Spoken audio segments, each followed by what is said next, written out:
एक पत्रकार परिषद आयोजित केली आहे आणि त्यानिमित्त आपण सर्वजण आलात त्याबद्दल आम्ही तुमच्या मनापासून आभार मानतो। आजचं पत्रकार परिषद घेण्याचे 2-3 एक महत्त्वाचे मुद्दे आहेत। त्यातील सर्वात महत्त्वाचा मुद्दा म्हणजे तुम्हा सगळ्यांना माहिती आहे की माणगाव कोर्टाने विकास गोगावले आणि इतर यांचा जेव्हा अटक अर्ज जो काही अर्ज होता त्यांचा जामिनाचा अर्ज तो फेटाळला, अटकपूर्व अर्ज, आणि तो फेटाळल्यानंतर ते उच्च न्यायालयामध्ये म्हणजे हायकोर्टमध्ये गेले होते आणि हायकोर्टात गेल्यानंतर काल त्या ठिकाणी मी स्वतः उपस्थित होतो। त्या ठिकाणी ज्यावेळी 621 नंबरला विकास गोगावले यांचा अटकपूर्व जामीन न्यायाधीशांच्या समोर आला, त्यावेळी त्या ठिकाणी त्यांचे जे वकील होते हर्षद भडभडे वकिलांनी जेव्हा आर्ग्युमेंट चालू केली आणि सांगितलं की अशा प्रकारची घटना घडली आणि आमचे जे काही विकास गोगावले आहेत हे त्यामध्ये कुठेही नाही, हे चुकीचं आहे, तर आम्हाला अटकपूर्व जामीन मिळावा।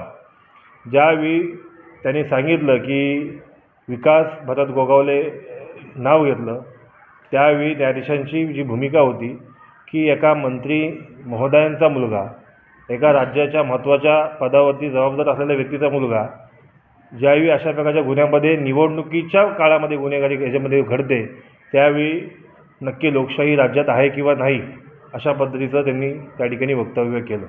अतिशय गांभीर्याने त्यांनी हा विषय घेतला आणि माननीय न्यायालयाने त्यांना स्पष्टपणे सांगितलं की आम्ही कुठल्याही परिस्थितीमध्ये यांना अटकपूर्व जामीन देऊ शकत नाही आणि त्या ठिकाणी अटकपूर्व जामीन आम्ही देऊ शकत नाही। एक तर तुम्ही तो केस जी तुम्ही ॲप्लिकेशन केलेलं आहे अटकपूर्व जामिनाचं ते विड्रॉल करा, नाहीतर आम्ही ह्याच्यावरती ऑर्डर करू म्हणून। अनेक वेळ त्या ठिकाणी साधारण अर्धा पाऊण तास आर्ग्युमेंट झाली आणि त्या आर्ग्युमेंटमध्ये शेवटी त्यांचा अटकपूर्व जामीन हा माननीय उच्च न्यायालयाने फेटाळलेला आहे। आता विकास गोगावले हे ज्या दिवशी पासून फरार आहेत, आज 2 तारखेपासून मला वाटतं आज 25 तारीख आहे, पोलिसांच्या कुठल्याही व्यक्तीने त्यांना अजूनपर्यंत पकडलेलं नाही। मला ह्याची कल्पना आहे की हा हाय प्रोफाईल गुन्हा आहे आणि या हाय प्रोफाईल गुन्ह्यामध्ये पोलिसांवरती प्रचंड दबाव आहे। मग तो कोणाचा असेल, कसा असेल, हे तुम्हाला सगळ्यांना माहिती आहे। दोन्हीकडचे जे आरोपी आहेत हे सध्याच्या परिस्थितीमध्ये सत्तेमध्ये असलेले लोक आहेत, त्यामुळं पोलिसांवरती प्रचंड दबाव आहे। कुठल्याही दोन्ही आरोपींना अटक केलं जात नाही आहे आणि सर्वात महत्त्वाचं म्हणजे आत्ता राज्याचे मंत्री असलेले भरत गोगावले साहेब जर आत्ता त्या दिवशी सांगतायत की माझ्या मुलांनी काही केलं नाही आहे, तर मग त्यांचा मुलगा फरार का आहे आणि राज्याचे मंत्री म्हणून जर त्यांच्या मुलांनी काही केलं नसेल तर त्यांनी त्यांच्या मुलाला पोलिसांच्या ताब्यात देण्यापासून का घाबरत आहेत, हा आमचा प्रश्न आहे। विकास भरत गोगावले ह्याच्यावरती जे गंभीर गुन्हे दाखल आहेत त्याची नोंद माननीय उच्च न्यायालयाने घेतल्यामुळेच त्याचा हा अटकपूर्व जामीन त्यांनी रद्द केलेला आहे। तसं बघायला गेला तर आज ज्या दिवशी हा न्यायालयाने अर्ज फेटाळला त्यानंतर रात्रीपासून मला आलेल्या माहितीनुसार विकास गोगावले सुशांत जाधवकडे सेटलमेंट करा आणि हा गुन्हा थांबवा, आपण दोघंही यातून फ्री होऊन जाऊ, अशा पद्धतीने सेटलमेंट करण्यासाठी विकास गोगावले एका व्यक्तीच्या माध्यमातून त्याच्या कॉन्टॅक्टमध्ये जात आहे अशी मला माहिती आहे। आता गोगावल्यांच्या अंगाशी आल्यामुळे आज हा मॅटर सेटलमेंट करण्यापर्यंत त्यांची विषय सुरू झालेले आहेत। आता सेटलमेंट करायचा की नाही करायचा हा विषय सुशांत जाधवचा आणि महेश गोगावलेचा असणार आहे, परंतु माझ्या माहितीनुसार हा विषय ते सेटलमेंट करण्याच्या दृष्टीने सुरू केलेला आहे आणि ह्यामध्ये काही पोलीस बांधव, काही पोलीस अधिकारी त्यांना मदत करत आहेत अशी मला माहिती आहे। माझी खरंच विनंती आहे सगळ्या म्हणजे आपल्या रायगडच्या पोलीस अधीक्षकांना आणि इथं नमूद करावं असं वाटते, न्यायालयाने ह्या सगळ्या घटना घडल्यानंतर पोलिसांचे विशेष आभार मानले, कारण की राज्याच्या मंत्री आणि विद्यमान आमदारांच्या मुलावरती गुन्हा दाखल करणं हे पोलिसांचं धाडस आहे आणि पोलिसांनी तसं केलं, त्यामुळं राज्याच्या रायगड जिल्ह्याच्या अधीक्षकांचं माननीय म्हणजे पोलिसांचं सगळ्यांचंच माननीय कोर्टाने आभारसुद्धा मानले आणि म्हणजे धाडस केल्याबद्दल त्यांचं अभिनंदनसुद्धा केलं की बाबा असंही होऊ शकतं।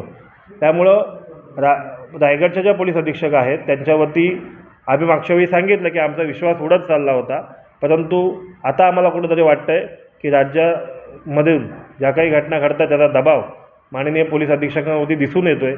परंतु त्या गोष्टीने ते जे काय आता पाऊल टाकत आहेत ते आम्हाला कुठंतरी समाधानकारक वाटतं आहे आणि लवकरच ते ह्या आरोपींना अटक करतील अशा पद्धतीचं वातावरण आम्हाला बघायला मिळतं आहे काही ह्या कालच्या दिवसापासून.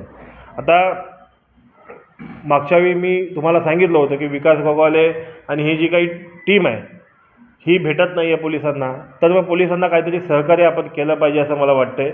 म्हणून मी मागच्या वेळी सांगितलेलं व्हिडिओ कॉन्फरन्सच्या माध्यमातून माझ्या की आपण त्यांना 51,000 रुपयाची बक्षीस विकास गोगावलेला देऊ आणि 10,000 रुपये इतर गुन्हेगारांना देऊ. परंतु तो आकडा मला आज वाढवा असं वाटतं आहे. तो आज मी आकडा 1 लाखावरती नेतो.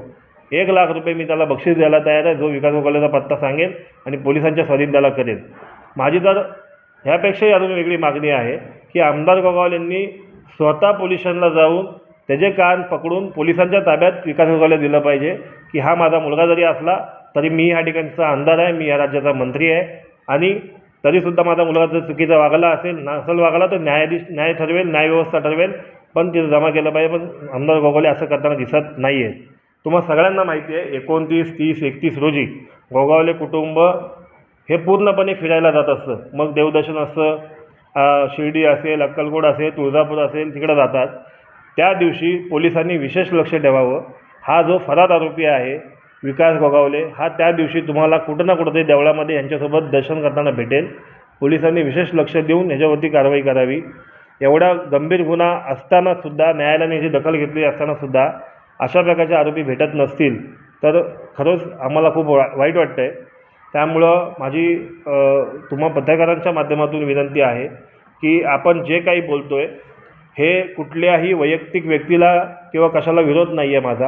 माझा सरळ आणि साधा स्पष्ट म्हणणं आहे की जे चुकीचं घडलं आहे, जे बेकायदेशीर घडलेलं आहे त्याच्यावरती कारवाई करून अशा लोकांना हुकुमशाही करण्यापासून किंवा महाडमध्ये दहशत निर्माण करण्यापासून जर का थांबवायचं असेल तर त्याच्यावरती अटक होणं अतिशय गरजेचं आहे. त्यामुळं माझी सर्व तुमच्या माध्यमातून पोलिसांनासुद्धा विनंती आहे की तुम्ही ह्याच्यावरती नक्कीच कारवाई करा. यामध्ये अजून एक विषय आमच्या नजरेस आला आहे तो तुमच्या ह्याच्यात सांगितलंच की उच्च न्यायालयाच्या नंतर आता ते सर्वोच्च न्यायालयातसुद्धा जातील. सुप्रीम कोर्टात जाण्याशिवाय त्यांच्याकडे आता पर्याय राहिलेला नाही आहे. परंतु सुप्रीम कोर्टात गेल्यानंतरसुद्धा त्यांना अशा प्रकारचं बेल मिळेल असं मला वाटत नाही. परंतु सेटलमेंट झाली तर मला वाटतं विकास गोगावले हे ह्या गुन्ह्यातून बाहेर येऊ शकतात. परंतु त्यांनी किती जरी काही केलं तरी माझ्यासारखा सर्वसामान्य कार्यकर्ता माझ्यावरती असलेला जो काही त्यांनी केलेला हल्ला हा कधी विसरू शकत नाही आणि त्यांनी किती जरी काही केलं तरी माझ्या वतीने जे मला काही मांडायचं आहे, जे मला काही करायचं आहे ते मी माझ्या पद्धतीने न्यायालयामध्ये करणारच आहे. मी तुमचा जास्त वेळ घेणार नाही. आज तुम्हा सगळ्यांना माहिती आहे की विकास गोगावलेच्या वाढदिवसानिमित्त वेगवेगळे कार्यक्रम आयोजित केले जातात. माझी शेतकरी संघटना शेतकरी यांना विनंती आहे की माझं तुमच्या कुठल्याही कार्यक्रमाला विरोध नाही, परंतु सर्वसामान्य कार्यकर्त्याकडं एखादा वेगळा न्याय दिला जातो आणि नेत्याकडं एक वेगळा न्याय दिला जातो. त्यामुळं जो तो शेतकरी संघटनेच्या वतीने कार्यक्रम आयोजित केला जाणार आहे त्या कार्यक्रमाला आम्ही ज्या गोष्टीने म्हटलेलो आहोत की तो जो विरोध आहे हा फक्त सर्वसामान्याला वेगळा आणि एखाद्या नेत्याला वेगळा असा असेल तर तिथं आमचा विरोध हा कायम राहील.